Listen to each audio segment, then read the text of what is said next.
Pinapagawa sa atin dito na motor na electric fan, ito na lang yung dinala para hindi raw mabigat. So free wheel naman siya, pero hindi umaandar kapag inilagay sa ang ino-on natin.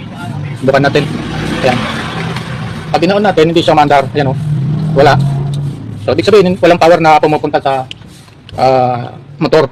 Ngayon, papakita ko sa inyo ulit isang technique na hindi sinasabi ng mga manggagawa. No? At ako lang yung nagtuturo dito. Technique na ito, ganito lang. Para magka-power ulit. So, hanapin ninyo yung isang linya na hindi dumadaan ng switch. Galing dito sa power cord.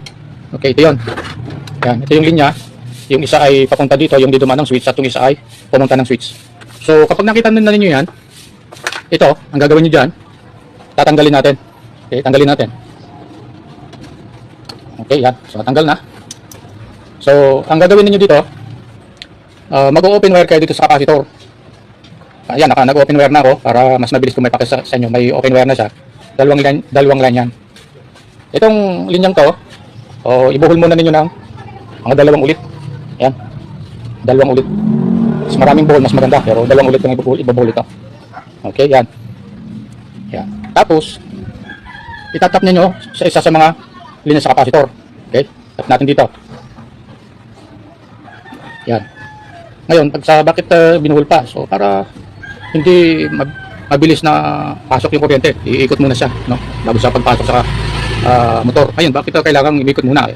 Tingnan natin kung paliwanag yan, yung mga magagaling na nagko-comment sa atin, ano? Tingnan natin. Yan, na-etap na natin. Okay? So, nung na-etap na natin, subukan ngayon natin. Paanda rin. Okay, isaksak natin. Tingnan ninyo. Yan. Ito. Yan, saksak yan ha.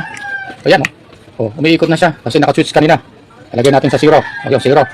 Okay? 0. Tingnan ko siya, diba? So, saksak ko. I-switch ko sa 1. Yan ang 1 niya. Commander na, diba? 2. Tsaka 3. Yan. I-off natin. Yan, natigil. So ganyan, diba? Napakadali lang. Ngayon, pag baka sabihin nyo, paano kung baliktad ang ikot?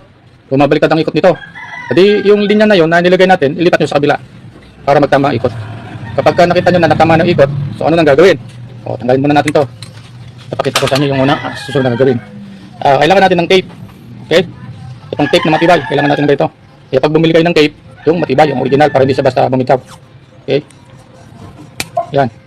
Tapean natin itong inopen natin na linya ng capacitor para hindi maglapat. Kasi pag naglapat yan ay magkakaroon yan ng epekto sa motor. Yan. Tapean natin yan. Yan. So, ganyan. Ganyan.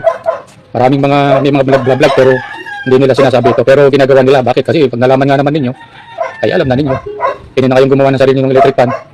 O kaya, prepare. Hindi may magiging kalaban na sila. Kaya yung nila ituro, di ba? Para puro negative yung mga sinasabi nila sa natin, itinuturo natin. Okay? So, yan. Para safe siya.